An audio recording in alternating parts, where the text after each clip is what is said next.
Our next guest is Kari Jobe. Cue the roll-in! It's time for an interview! Well, it's not often that you get to talk to Kari Jobe about what goes on inside of her head. Hello, Kari. Hello. Where are you today? I am in Nashville, Tennessee. Doing your thing? You know, always doing my thing. Writing songs? That was the cutest interview you just did. Oh, you heard it? Yes. So cute. Oh, man. I think that I should just let them have the mics for the rest of the day. I think people would be more interested. Yes, pretty that'd be great. amazing. Did you meet my kids when you were here to lead worship for us a few months ago, or were they somewhere else? I think I met them. Yeah, they were there. Briefly. Yeah, they're pretty wild back in the green room. Okay, so I want to ask some finish the sentence questions if you're up to having fun today. And Absolutely. I just worked out, so hopefully my brain is ready to go. well, the best thing will be if you share your first impulse, and people would be surprised to know that I often think. Finish the sentence. Wait, my phone just messed up. What did you say? I have chatter going on my phone. I can't hear you. It's only appropriate. We're going to have to crash the chatter phone. People would be surprised to know that I often think. I'm not good at this. But I often think a lot about what I'm eating. So that would be an area where the chatter is compulsive for you? Yeah, absolutely. In what way? Oh, just being consumed sometimes with like, I shouldn't eat this. But I grew up in a family in Southern home cooking, so you eat what's set in front of you and you just go with it. Yeah, because I make one analogy in the book that, you know, our thoughts are to our soul what food is to our body. And I was preaching last week about how essentially in the garden there was a suggestion followed by Adam and Eve ate the wrong thing and they became consumed by the wrong thing.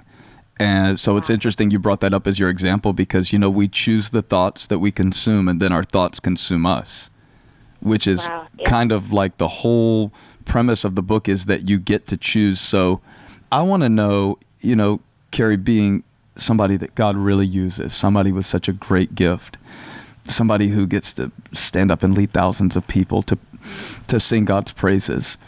I want to know what is in your mind that people would have no idea when you're singing, when you're worshiping.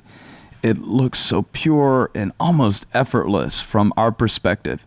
But I know that the chatter doesn't give you a break while you're up there on that stage. So take us 360 around in your mind some of the thoughts, even while you're ministering, even while you're using your gift, that will come in and take over your mind if you let them. A lot of times I can get caught up on, like, well, the Lord doesn't, I don't feel His presence as strong on this song. Like, what are we doing wrong? Or do I need to repent of something? Right. Or, like, a lot of times I'm dealing with my own stuff in my own life, my own downfalls or my own struggles in my life, and just leading worship. I think sometimes the reason I love it so much is because I need it just as much. I'm wanting to feel the presence of God just as much and be, you know, near to Him, have peace, have strength. And so for me, most of the time, it's just like trying to break through that and be like, okay, hold on. It is not about me right now. Lord, thank you that you're in this place and you're moving, and I just want to feel your presence just like everybody else, you know? So I will say I'm excited to talk about this today because I don't think people realize how powerful it is that God is moving whether we feel Him or not, and God is speaking. It's just, are we listening? And I want to be somebody in my generation that listens to the whispers of God and lives from that kind of place, because I'm just tired of Satan winning in my mind, you know, and making me feel less than or making me focus on sin or making me focus on my downfalls rather than like I'm an overcomer because of Jesus, you know, price He paid for me. And so I I'm excited for this season of your book coming out. It's incredible timing. Yeah, I appreciate you saying that, because there were times when I was writing the book and I was only writing the next paragraph to me. And I shared earlier in the day that somebody said to me, write the book that you always wanted to read. Write a book about what really goes on inside of a pastor's mind, because people presume and assume that it doesn't go on in your mind, that they're alone in it. And so I kind of wanted to write a negative person's guide to thinking the thoughts of God, positive thoughts. In other words, like, let's start with what really goes on and then talk about the process that you push past that, because it is a pushing past. It's pushing past insecurity, fear, shame, discouragement. It's not that those things go away. I think people have this perception of certain people they admire, and probably a lot of people have this perception of you, that because the songs that God births out of you are so beautiful in the end, that the process was beautiful. And, you know, you've got a new album coming out. I think it's March 18th. Is that right? It's March 25th. 25th. Pre-sale begins March 18th. That's where I got March 18th. That's right. Yeah. Majestic. So, I mean, it's hard for me to get somebody talking that writes music and not want to talk about that process of what's it like to be inside your mind trying to write songs about how wonderful God is, and yet at the same time second guessing everything. I would love for you to speak about how the chatter affects you when you're writing music and getting these songs ready to share with the world. I think the number one thing that happens is breaking through insecurity of, like, not comparing yourself to other people in your writing, or, well, this isn't as strong as this other song that we sing, or, you know, why do we need new songs? The ones we have are working just great, Right. you know? Right. And I just have to remember I have to be a good steward of what God's putting in my spirit to write, and to not compare to another songwriter that I think is better than me, or, because it's not about that. It's not about, it's all of us are having to run in our lane and run and be a good steward of what God's putting in our spirit to write about. And so just, like, having to shut that chatter up while I'm writing, and, like, just focus more on the Word of God and the task at hand, instead of, like, comparison and all that stuff. Give us a song.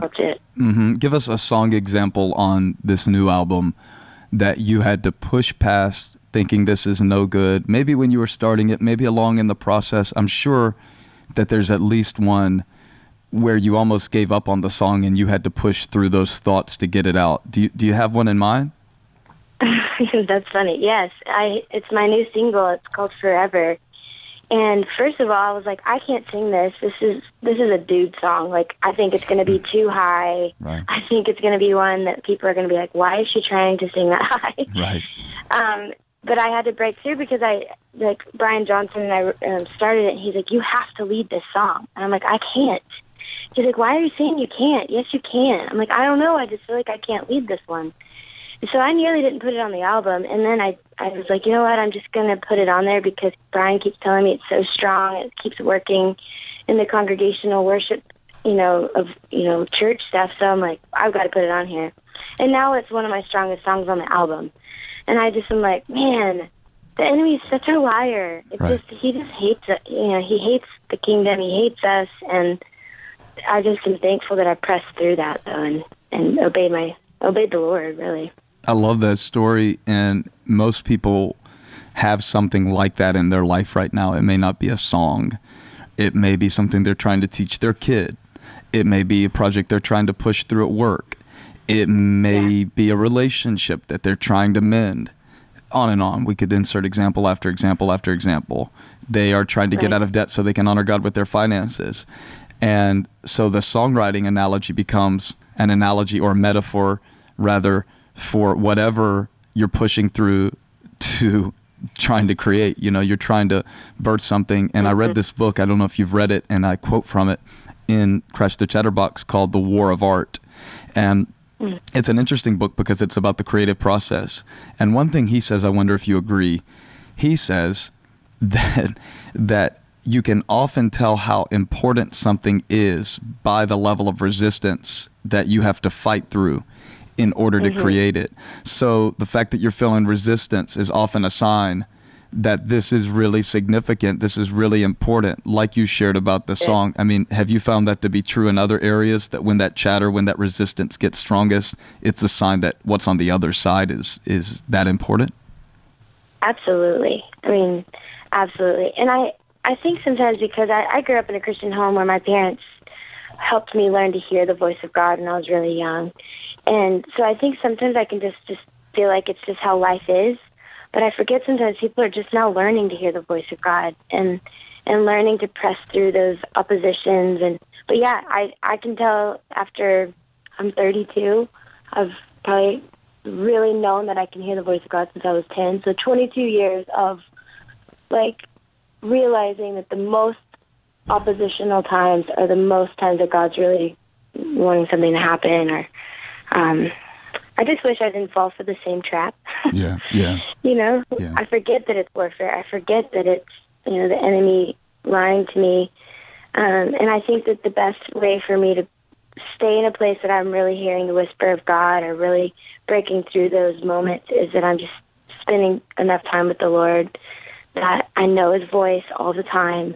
I walk in peace, and I'm walking in authority over the enemy and not feeling defeated because of my own insecurities, Yeah, absolutely. I shared one story early in the book about how when we were first moving to Charlotte to start the church, I was flying back to Charlotte from a speaking engagement, and I shared this kind of stream of consciousness, best I can remember it, what I felt like God was speaking to my heart. And I use it to demonstrate how the chatter and the promises of God kind of coexist inside of the same heart. And I wonder what have been some of the moments, or at least one of the moments, recently, a long time ago, doesn't matter, in your life where you've had a similar experience, where the voice of God was cutting through whatever you were feeling about yourself, just to remind you that God is faithful, that he has called you. Have you had any moments like that lately, or any moments that were really a key to you doing what you do now? Yes. Right before I pushed send on the album being finished, I was I was a wreck that night. I was actually weeping. I had to call my dad, and I just was like, I can't do this. I don't think this CD's done. It's too live. A live worship. Imagine that being too live. I just was like, I just got really overwhelmed with just feeling like it wasn't right, or maybe it wasn't finished. Maybe I should push the date. All this stuff. I mean, it was chaotic and confusing here in my mind. And my dad just said, Kari, you have to trust that in your spirit God told you this was the timing and that you were supposed to do a live album, and you have to go back to what you heard before all of the confusion. And I just thought that was amazing that my dad would tell me that, because when I'm not listening to all the chatter and I'm following peace, I can hear his voice, and I know what to do. And so I was like, okay, I'm just going to trust that I know that God said this is the timing, that I've already heard his voice. My mom told me one time, don't doubt in the dark what you knew to be true in the light. And so I just kind of decided, okay, I cannot, focus on this. I've got to push send on this thing. Plus, it would have ruined all the due dates, all the work that's been done. It's like the enemy just never stops, even right before a breakthrough. Yeah. I was thinking one time, the resistance is fiercest at the borderline of the breakthrough. When you're starting and when you're about there, so maybe somebody's listening today and you're experiencing that chatter, you're experiencing that doubt, the discouragement at a level like never before, and it may just be that you're close. And I love Bishop T.D. Jakes preaching. I heard him preach a sermon one time, and he said the enemy will always send out a terrorist alert the moment that you get close to what God has promised you. In other words, that's when he's really going to unleash everything that he has against you. And so I just love the idea that God is always speaking. You said this at the beginning, and our choice is, are we on that frequency? We don't have to wait for God to break through the clouds. We have his spirit inside of us. Isn't that what you're saying? Don't walk around waiting for God to interrupt the thoughts. Make the decision to tune into what he's saying and notice him and incline your ear to him. I mean, that's the message I hear you getting across. Play your part in this. Be active about it. That's good. Yeah, I think it's very easy to just kind of go through life thinking that's just normal. But what's normal, what should be our normal, is that we're living in authority over the enemy. We're recognizing his lies. We're declaring truth over our lives. And I mean, one of my most extremely moving books that I've ever read was Battlefield of the Mind with Joyce Meyer. Mm-hmm. And I feel like this new book is exactly what that is, and it's going to another level of just living in that every single day, breaking through and shattering things and breaking the power of them. I think not just like trying to deal with it every day and like battling it every day, but like get to the root of it, get to the root of those insecurities and break the power of those things and break the power that the enemy has had in our lives because of an open door, because of sin, or because of an open door, because of some childhood experiences, and go to that deeper place of healing so that we're living in freedom like this every single day, even more like not having to battle it every day, but it becomes a new normal. Wow, I love that. This has been a great interview. Thank you for making time for us. I'm excited about the new album, March 25th, Majestic. The first single that you were just talking about comes out next Tuesday, February 18th, right? It does. Yes, sir. The single that almost never was, the single that the chatter almost destroyed. Mm-hmm. Oh, right. man, that's awesome. Thank you, Kari. We pray God will use this new album in a great way. Thanks for taking time today. In your book, too. Thank you so much, Stephen. We'll talk to you soon. Okay. Hi, Lisa. Hi, Kari. I've been listening in. Kari talk. I'm a horrible host. No, you're not. No, you're not. No.